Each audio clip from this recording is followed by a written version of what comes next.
Now, short-term insurers are having a particularly busy day after a hailstorm hit parts of Gauteng. And for more on this, let's speak to Rowland Ramalingam, the head of non-motor claims at Santam. Rowland, thank you so much for joining us this morning. Could you give us an idea of the extent of the damage over Gauteng? And from where are you getting your most claims thus far from your customer base? Good day to you and to your viewers. At this stage, it's difficult to determine the full extent and cost of the hail damages. However, judging from the claims received this morning, we're expecting mostly damages to vehicles due to dents on panels, cracked windscreens. On the building side, there will be damages to windows, roof tiles, and solar panels. I think the areas mostly impacted were the Johannesburg CBD, Santam, Paulshof, Sunninghill, and the Midrand area. And like you just said, some of these claims will be smaller claims or with a car, but it could be very extensive damage. But also many houses have had damage, and this will take time to fix and to resolve. Are you asking for patience from consumers? Definitely. I think we're also entering into that silly season where most contractors close down. So definitely there will be certain delay in repairs.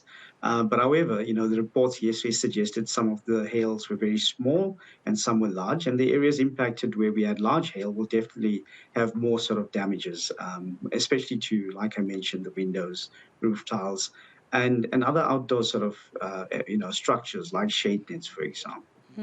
Now, what type of practical advice can you give to customers? What information do you need to claim, not specifically just from Santam, but in general? Yeah, I think most insurers do send weather alerts. So I think it's important that you plan your journey accordingly. And if you can, not go through that route would be great. But if you're on the road and it suddenly starts to hail, I think the most important thing is try and find shelter where you can. That's very important. At least that will save or prevent further damages to your vehicle. If you do carry a blanket, or if you can carry a blanket, would be great. At least you can throw that over your vehicle. It'll prevent some sort of damages, and to yourself as well if you're sitting inside the car. At home, I think the best thing to do is, assess the situation, make sure it's safe for you to go outside. If you can, quickly then move your vehicle into your garage. That's one of the things you can do.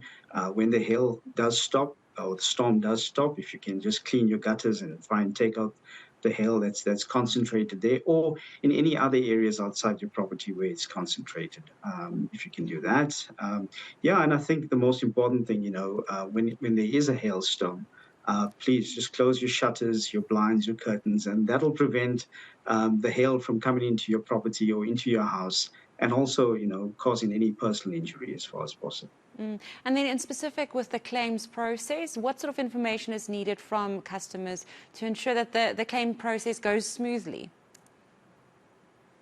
I think like with any other claim, if you can take pictures, take videos, that will definitely help the claims process, to justify your claim and show the extent of your damages.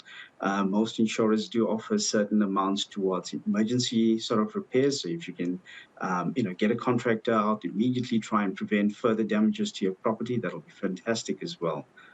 Those are some of the tips that I would suggest, in terms of the claims process. Thank you so much for your time, Rowland. That was Rowland Ramalingam, the head of non-motor claims at Santam.